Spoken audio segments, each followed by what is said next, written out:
एक और ये महान सिख गुरुओं का इतिहास है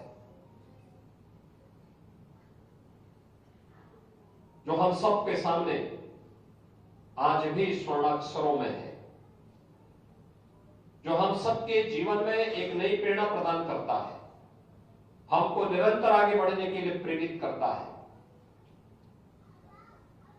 और दूसरी ओर वे चुनौतियां जो हमारे सामने आज भी दिखाई दे रही है। बांग्लादेश में जो कुछ हो रहा है वो किसी से छुपा हुआ नहीं। पाकिस्तान में इससे पहले जो कुछ हुआ वो किसी से छुपा हुआ नहीं। आखिर ननकाना साहब हम सबसे कब तक दूर रहेगा? और क्यों नहीं ये अधिकार वापस हमें मिलना चाहिए। अगर यह सूझबूझ 1947 में दिखाई होती तो संभवतः नगर कीर्तन यात्रा में आने वाला व्यवधान वहां पर नहीं देखने को मिलता। इतिहास की उन गलतियों की परिमार्जन का अवसर इतिहास हमें दे रहा है और मुझे लगता है कि उस परिमार्जन के लिए हम सबको अपने आप को तैयार करना होगा। एकजुट होकर के सब मिल करके इस अभियान का हिस्सा बने। उन लोगों से सावधान होने की आवश्यकता है जो हिंदू और सिखों के बीच में खाई पैदा करना चाहते हैं, अनावश्यक रूप से इतिहास को तोड़ मरोड़ करके प्रस्तुत करने का प्रयास कर रहे हैं। हमें गुरु परंपरा के प्रति श्रद्धा का भाव रखते हुए इस बारे में अपने आप को तैयार करना है कि गुरु परंपरा गुरु नानक देव जी से लेकर के गुरु गोविंद सिंह जी महाराज तक और जो शहादत की एक लंबी परंपरा सिख कौम ने देश के लिए दी है, धर्म के लिए दी है, यह हम सब का एक जीवन है। हमें एक नई जीवंतता प्रदान करता है। हमें उसका अनुसरण करना है, उसको अपना इतिहास मानना है, उसका अपने जीवन का हिस्सा मानना है और वही हमारे लिए आने वाली पीढ़ी के उज्जवल भविष्य के लिए एक आधार हो सकता है। अगर हम उसका अनुसरण करेंगे तो दुनिया में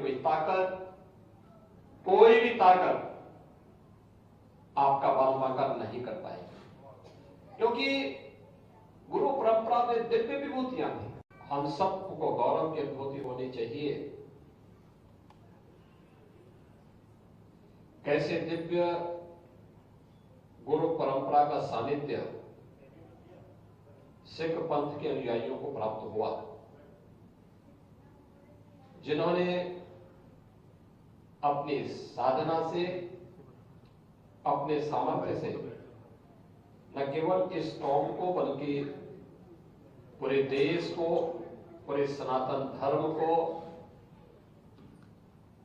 न केवल सुरक्षा प्रदान की बल्कि एक लंबे समय के लिए उन्हें अभय भी प्रदान किया। याद करिए कैसा कालखंड रहा होगा। गुरु नानक देव जी से ही परंपरा चलती है। देखते हैं एक विदेशी आक्रांता बाबर के रूप में देश के अंदर अत्याचार कर रहा है, उसके खिलाफ गुरु नानक देव जी आवाज उठाते हैं। इतिहास के उन पन्नों को कौन नहीं जानता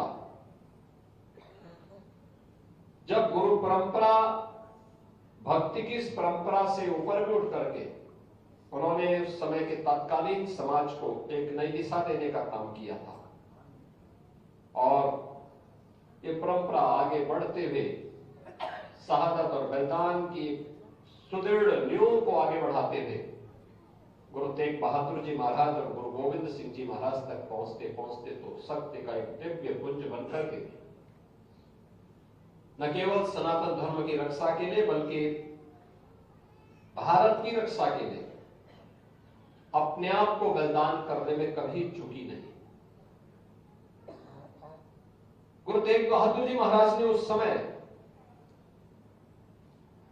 कश्मीर को बचाया था।